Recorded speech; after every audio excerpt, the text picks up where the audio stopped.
अस्सलाम वालेकुम जी। Saudi Arabia से कनाडा का विज़िटर वीज़ा बग़ैर किसी एजेंट के, बग़ैर किसी कंसल्टेंट के आप ये वीज़ा ख़ुद अप्लाई कर सकते हैं। किसी एजेंटों के पीछे भागना नहीं पड़ेगा, कोई पैसे नहीं देने, किसी से पैसे नहीं पटवाने, सारा कुछ आप खुद से कर सकते हैं। कोई मुश्किल काम नहीं है, इजी सा तरीका है। कुछ फॉर्म्स हैं, कुछ डॉक्यूमेंट्स हैं जो आपने कलेक्ट करने हैं खुद। डॉक्यूमेंट्स भी आपके, फॉर्म के ऊपर जो इन्फॉर्मेशन भरनी है वो भी आपकी। तो ये काम आप खुद कर सकते हैं। तो मैं आपको इस वीडियो में बताऊंगा, आप लिस्ट डाउन कर दूंगा आपको डॉक्यूमेंट्स सब की लिस्ट आप लिख सकते हैं अपने पास। वीडियो आप देखिएगा, आपको उम्मीद है कि किसी कंसल्टेंट वगैरह के पास जाने की ज़रूरत नहीं पड़ेगी, किसी एजेंट को पैसे देने नहीं पड़ेंगे। और सऊदीया से मैं बता रहा हूँ, लेकिन अगर आप मिडिल ईस्ट के किसी और कंट्री में हैं तो आपके सिमिलर डॉक्यूमेंट्स ही लगेंगे। अगर आप ओमान में हैं, कतर में हैं, दुबई, बहरीन और कुवैत में हैं तो सेम डॉक्यूमेंट्स आप लगा सकते हैं, मतलब मिलते जुलते होंगे डॉक्यूमेंट्स। तो शुरू करते हैं। डॉक्यूमेंट्स आपको मैं बताता हूँ। सबसे पहले आपको फॉर्म फिल करना है। अगर तो आप इंग्लिश खुद समझते हैं, कर सकते हैं, फॉर्म को समझ सकते हैं, इंग्लिश समझ सकते हैं, लिख सकते हैं, तो ये फॉर्म आप खुद फिल कर सकते हैं। ठीक है। जीसी की है और एक नया पोर्टल है कनाडा उसका विज़िटर वीज़ा का। तो मैं तो रिकमेंड करूँगा कि आप नया वाला पोर्टल यूज़ करें, ताकि क्योंकि जो ओल्ड पोर्टल है जीसी की वाला, उसमें वो पीडीएफ फाइल का इश्यूज़ आते हैं। ठीक है। अगर तो आप ख़ुद कर सकते हैं, ये चीज़ बेसिक इन्फॉर्मेशन है आपके बारे में, आपकी फ़ैमिली के बारे में, आपके काम के बारे में, और आपने कब ट्रैवल करना है और कितने पैसे हैं आपके पास, बस।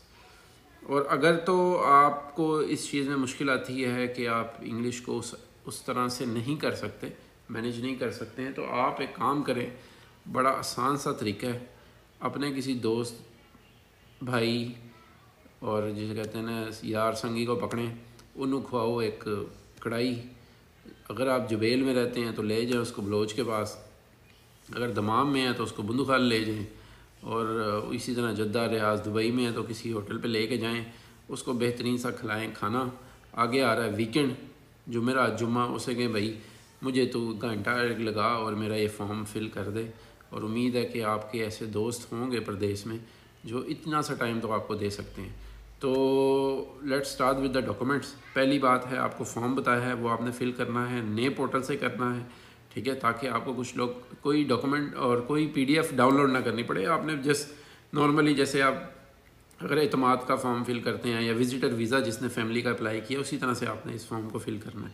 ठीक है। फॉर्म के बाद आ गई सबसे पहली चीज़ आपकी पासपोर्ट। पासपोर्ट आपका वैलिड पासपोर्ट होना चाहिए। कोशिश करें कि जितनी वैलिडिटी ज़्यादा है, क्योंकि अगर आपको वीज़ा मिलता है तो वो उतना ही मिलेगा जितनी वैलिडिटी है पासपोर्ट की। ठीक है। पासपोर्ट आपका वैलिड होना चाहिए। दूसरी चीज़ है, उसके बाद आपको जो चीज़ अरेंज करनी है वो है आपका कंपनी का लेटर। कंपनी लेटर, आप कंपनी से नॉर्मल लेटर लें जो आप बैंक के लिए लेते हैं, बैंक खोलने के लिए, अकाउंट खोलने के लिए, या एम्बेसी में देने के लिए, या आपने अगर रोशन डिजिटल अकाउंट खोला है उसके लिए जो आपने कंपनी का लेटर बनाया है। तो उसमें चीज़ें क्या ऐड करनी है? आपका नाम, आपका इकामा नंबर, आपका पासपोर्ट नंबर। ठीक है। क्या आपका टाइटल है, मतलब महीना क्या है, आपका प्रोफेशन क्या है, वो कितनी आप सैलरी लेते हैं, कब से आप काम कर रहे हैं, बस इसको करवाएं। चैम्बर, ऑनलाइन चैम्बर हो जाता है आजकल, और यही है कंपनी का लेटर। इससे ज़्यादा और कोई बड़ी आप कह लें कि बड़ी रॉकेट साइंस नहीं है कंपनी लेटर की। कंपनी लेटर के बाद आ जाती है जी आपकी बैंक स्टेटमेंट। बैंक स्टेटमेंट आपको चाहिए। ठीक है। ये जो कहते हैं ना बैंक स्टेटमेंट नहीं चाहिए जी, आपको बगैर बैंक स्टेटमेंट के वीज़ा मिल जाता है। वो 100 एप्लीकेशन जमा करवाएं तो एक आधी शायद किसी की लग गई हो ऐसा, अदरवाइज़ बैंक स्टेटमेंट आपको चाहिए। 30,000 रियाल की आपकी 6 महीने की बैंक स्टेटमेंट होनी चाहिए। ठीक है। और बैंक स्टेटमेंट कैसे मैनेज करनी है वो एक अलग वीडियो है, मैं उसके ऊपर बनाऊँगा। तो 30,000 रियाल, 30,000 रियाल की आपकी बैंक स्टेटमेंट होनी चाहिए मिनिमम। $10,000 हो गए। उसके बाद आ गया आपका होटल बुकिंग। आजकल जो टाइम चल रहा है मिडिल ईस्ट से, वो है अराउंड 4 महीने का। आपको मैं बताता हूँ, booking.com एक वेबसाइट है, उस पर जाइए। 4 महीने बाद की, 5 महीने बाद की एक बुकिंग लीजिए, फ्री ऑफ कॉस्ट होगी। अपने कार्ड की डिटेल दें, वो कार्ड नहीं काटते हैं, पैसे नहीं कटेंगे आपके। ठीक है। आप उसको अप्लाई कर दें, वो बुकिंग आपको ईमेल आ जाएगी, वो बुकिंग आप अटैच कर सकते हैं। उसके बाद आ जाएगी आपकी फ़्लाइट। अब ये फ़्लाइट के लिए आपको प्लान देना है कि जी फ़्लाइट आपने कहाँ से कौन सी डेट को चलना है और कौन सी डेट को वापस आना है। मेक श्योर आपने करना है कि फ़्लाइट आपने उन्हीं डेट्स की देनी है जो आपने फॉर्म में डेट्स मेंशन की हैं। अब फ़्लाइट का बड़ा आसान सा तरीका है। अगर तो आप मिडिल ईस्ट से जा रहे हैं तो उसके लिए ऐसा है कि आप KLM की वेबसाइट पे चले जाएं, लुफ्थांसा पे चले जाएं, एमिरेट्स पे चले जाएं, और इधर से तो काफ़ी ऑप्शन हैं। उनकी वेबसाइट पे जाएं, बुकिंग अपनी डिटेल्स डालें, सारी जब डालेंगे आप डिटेल, उधर आएगा email this itinerary, email this booking या ईमेल दिस फ़्लाइट। आप उसमें अपनी ईमेल डालें, वो बुक नहीं होगी, वो ईमेल चली जाएगी। वो प्लान आप सबमिट कर दें उनको, आपको ख़रीदनी नहीं है वो टिकट, ठीक है। और अगर किसी भाई को बड़ा परेशानी है कि यार पता नहीं वो टिकट देख लेंगे, तो आप फिर किसी जा सकते हैं ट्रैवल एजेंट के पास, वो आपसे कोई 50-100-150 रियाल लेगा। वो भी जो बुकिंग देगा वो 72 घंटे की होगी, उससे ज़्यादा नहीं चलेगी, ठीक है जी। उसके बाद आ गया आपका कवर लेटर। कवर लेटर आपने लाजमी देना है, ठीक है।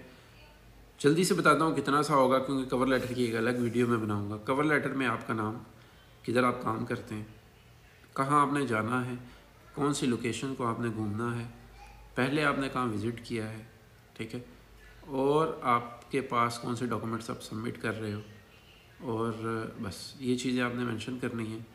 और एक कवर लेटर आपने लाजमी देना है। ये one of the most important document है जो मैंडेटरी नहीं है, लेकिन ये आपकी प्रोफाइल बहुत बेहतर कर देता है अगर अच्छा बना हो तो।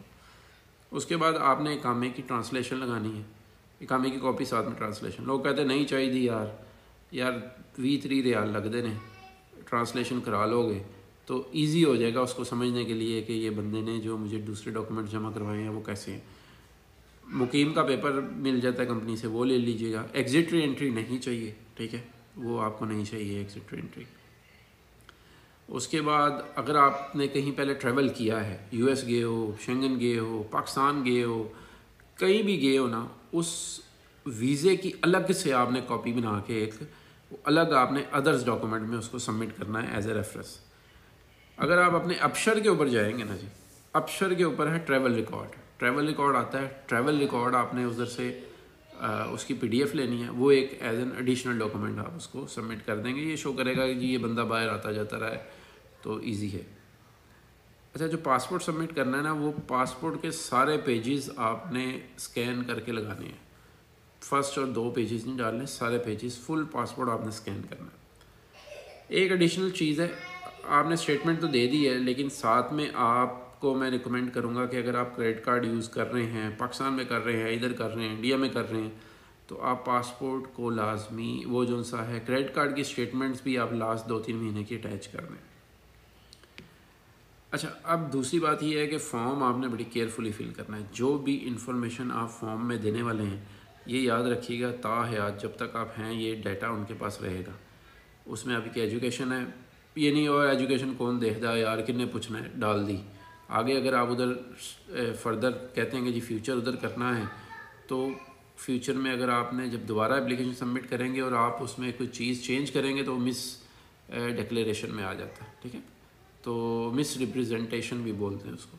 तो ये आपने ख्याल रखना है। और अगर आपको लगता है कि आपका दोस्त भी रोटी शोटी खा के फिर भी नहीं ताड़ा फॉर्म बना रहा, तो आपको बताता हूँ कि VFS के जितने ऑफिसेज़ हैं दमाम में, रियाज में, जिद्दा में, उसके पास ये छोटे छोटे बैठे हुए बंदे, शॉप्स हैं, छोटे तो नहीं है खैर, लेकिन इनसे टाइम लें, ये 500-700 रियाल आपके लेंगे, तो ये आपके फॉर्म को फिल कर देंगे। जो वीज़े की फ़ीस है वो नए पोर्टल पे $225 है, मैंने तो $185 दी थी, और इसके अलावा आपके कोई पैसे नहीं लगते हैं। एजेंटों को ना बोलें 5-5, 10-10 हज़ार रियाल ना दें। अगर कोई 1000-1500 में आपको फ़ाइल बना के देता है तो ठीक है, 5-10 हज़ार रियाल किसी को नहीं दें। दुआ में याद रखें। उम्मीद है आपको वीडियो पसंद आई होगी। बहुत शुक्रिया। अस्सलाम वालेकुम।